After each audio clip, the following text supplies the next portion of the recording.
Let me ask you something from the heart. When you close your eyes at night and you think about your life, what does success look like to you?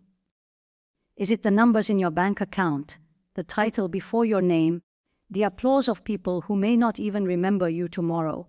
We live in a world that has redefined success so loudly that many of us have stopped questioning it.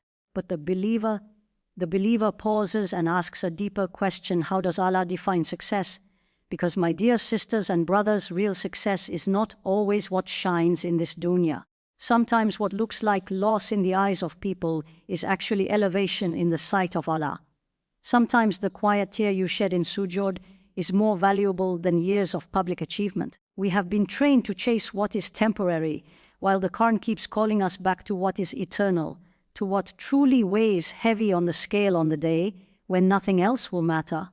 So tonight, I want you to gently put aside every definition of success you have absorbed from society, from social media, even from your own fears. And I want us to rediscover, together with open hearts, what real success actually means in the sight of the one who created us, the one to whom we will all return. There is something very subtle that happens to the human heart when it lives too long surrounded by the noise of this world. Slowly, quietly, almost without noticing, our definition of success begins to shift. We start to measure our worth by numbers, by titles, by how quickly our messages are answered and how brightly our lives appear to others. And before we realize it, we are running, truly running, on a path that we never consciously chose. This is why the believer must pause. The believer must step back and ask a question that is both simple and life-changing: who gets to define what success really is? Because if success is defined by people, then it will always be unstable. People change, trends change, applause fades. What is celebrated today is forgotten tomorrow. The world is very generous in giving temporary validation, but is also very quick in taking it away. One moment you are praised, the next moment you are replaced. One season you are ahead, the next season someone else has surpassed you. If your heart is tied to this kind of success, you will live in a constant state of quiet anxiety, always wondering if you are still enough. But Allah, in His mercy, did not leave the believer to wander through these shifting standards. He gave us a different lens. He taught us that real success is not loud, and it is not always visible. Real success is deeply rooted in the unseen. It is measured by sincerity, by obedience, by the state of the heart when no one is watching. And this is why many of the people who look ordinary in this dunya may actually be extraordinary in the sight of Allah. Think about how revolutionary this is. The world tells you to be seen. Allah teaches you to be sincere. The world tells you to accumulate. Allah teaches you to purify. The world tells you to compare. Allah tells you to reflect. When these two definitions of success collide inside the same heart, there is always tension. And many believers live their entire lives in this quiet tension without ever naming it. You may have felt it yourself. That moment when you achieve something you once dreamed of, and yet the sweetness fades much faster than you expected. That moment when you reach a milestone, and instead of deep peace, you feel an emptiness you cannot quite explain. This is not because achievement is wrong. Islam never teaches us to abandon excellence. But Islam teaches us something far more profound. Achievement without alignment with Allah will never fully satisfy the soul, because the soul was not created to be fed by applause. The soul was created to be nourished by closeness to its Creator. And this is where we must be very honest with ourselves. Many of us have unknowingly adopted a definition of success that we inherited, not one that we consciously chose. We grew up hearing certain messages repeated over and over: be the best, earn more, achieve more, be ahead. And while striving itself is not blameworthy, the danger is when the heart begins to believe that these things are the ultimate measure of worth. Allah looks at something entirely different. He looks at your intention when you wake up in the morning. He looks at your struggle when no one else sees.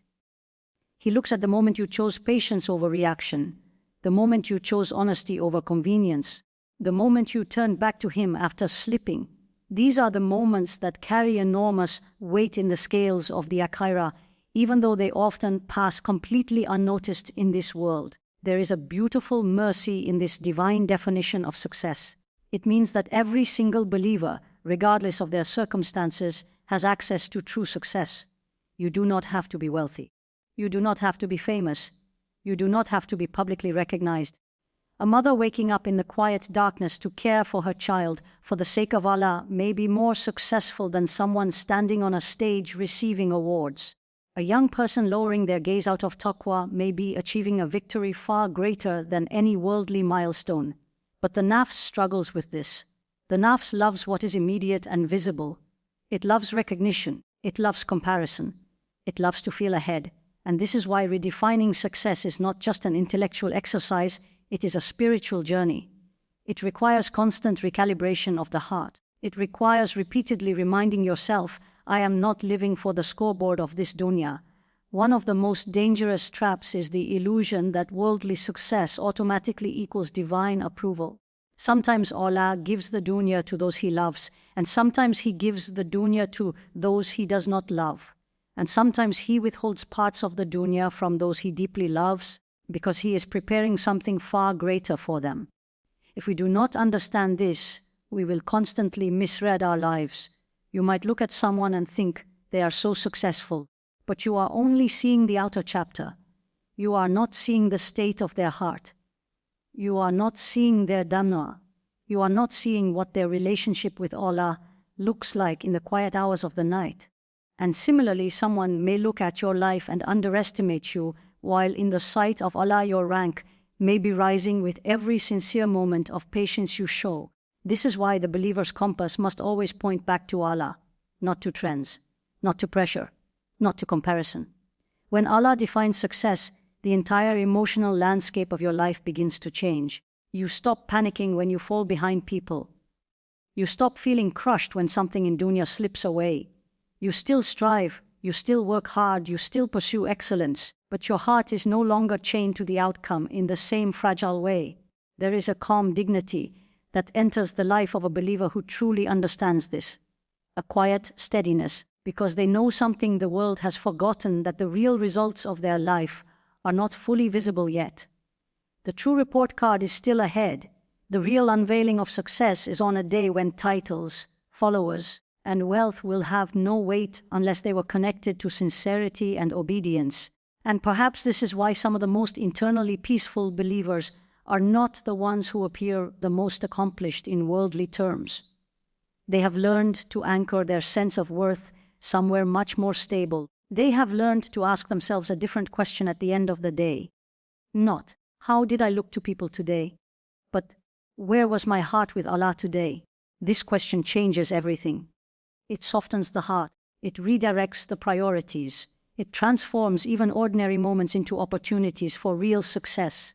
Because when Allah is the one defining your success, nothing in your day is ever truly small.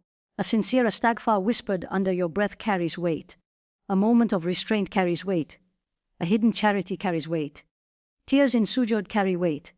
And slowly, gently, the believer begins to see life through a completely different lens. The race of the dunya becomes less overwhelming.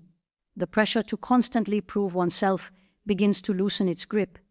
There is still effort, still ambition, still growth, but it is now rooted in something far deeper than the need to be seen. Real success, as defined by Allah, is deeply connected to the condition of the heart, and the heart requires constant care. It is not enough to understand this once and move on. The world is very persistent in trying to pull us back into its definition of success. Every day we are exposed to images, messages, and comparisons that try to quietly reshape our hating Allah again. This is why the believer must keep returning again and again to the Quran, to reflection, to sincere moments of realignment, because the most successful people in the sight of Allah are often the ones who are most aware of their need for Him, the ones who keep turning back, the ones who keep correcting their intention, the ones who are more concerned with acceptance than with appearance. And this path, this quiet, sincere, steady path is open to every single one of us who is willing to redefine what winning truly means in the sight of the one who sees what the eyes cannot see and knows what the hearts try to hide. There is a verse in the Quran that gently but powerfully redirects the entire conversation about success. Allah tells us that on the day when wealth and children will not benefit anyone, the only thing that will truly matter is the one who comes to Allah with a sound heart. Just pause with that for a moment. Not a perfect sume, not a life free of mistakes, not a person who was always ahead in every worldly measure, but a heart that is sound, a heart that is alive with sincerity, humility, and turning back to its creator. Subhanallah, how different this is from the way we usually evaluate success. We are trained to look at the outer layers of life, the visible achievements, the milestones, the markers that can be counted and displayed. But Allah looks at something far more intimate. He looks at the condition of the heart that carried you through your journey. Because two people can live very similar outer lives while their inner realities are completely different. One heart may be heavy with arrogance, resentment, and heedlessness, while another heart may be quietly soft, constantly returning, constantly seeking forgiveness. And this is why the concept of a sound heart is so deeply comforting and at the same time so deeply sobering. Comforting because it means Allah is not asking for perfection. Sobering because it means we cannot hide behind appearances. A sound heart is not about never slipping. It is about what happens after you slip. It is about whether the heart hardens or softens, whether it runs further away or rushes back in humility. Many people live their entire lives trying to perfect the outside while the inside is quietly neglected. The believer, however, is invited to a different kind of work, the work of the heart. And this work is subtle. It is ongoing. It requires honesty that is sometimes uncomfortable, because the diseases of the heart are rarely loud. They whisper. They disguise themselves. They justify their presence. A person may pray regularly, give charity, and still carry within their heart traces of showing off. Another may do good deeds while secretly battling jealousy or resentment. This is not meant to discourage us. Rather, it is meant to awaken us to the reality that the journey to Allah is deeply internal. It is not enough to simply move the limbs if the heart is not also moving toward Him. So what is a sound heart? It is a heart that is free, or at least actively freeing itself, from the major spiritual diseases. A heart that is not consumed by arrogance. A heart that is not drowning in envy. A heart that is not hardened by constant attachment to dunya. It is a heart that trembles when Allah is mentioned. A heart that feels relief in turning back to Him. A heart that, even when it falls short, does not lose its longing for closeness.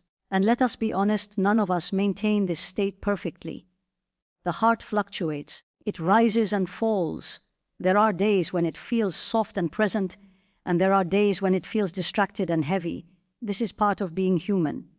But the successful believer is not the one whose heart never wavers. The successful believer is the one who keeps returning to polish it. The scholars often describe the heart like a mirror.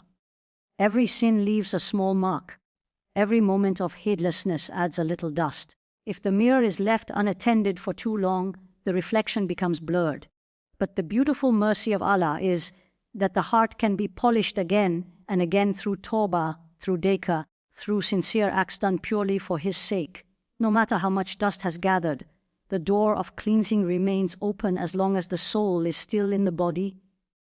This should fill the believer with immense hope. Because sometimes Shaitan tries to convince us that we are too far, too inconsistent, too flawed.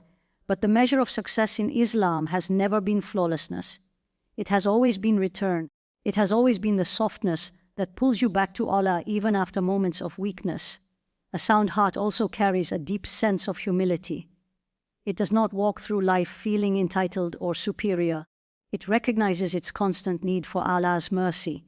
And there is something incredibly beautiful about a heart that knows its dependence on its Creator. Such a heart is gentle with others because it is aware of its own shortcomings.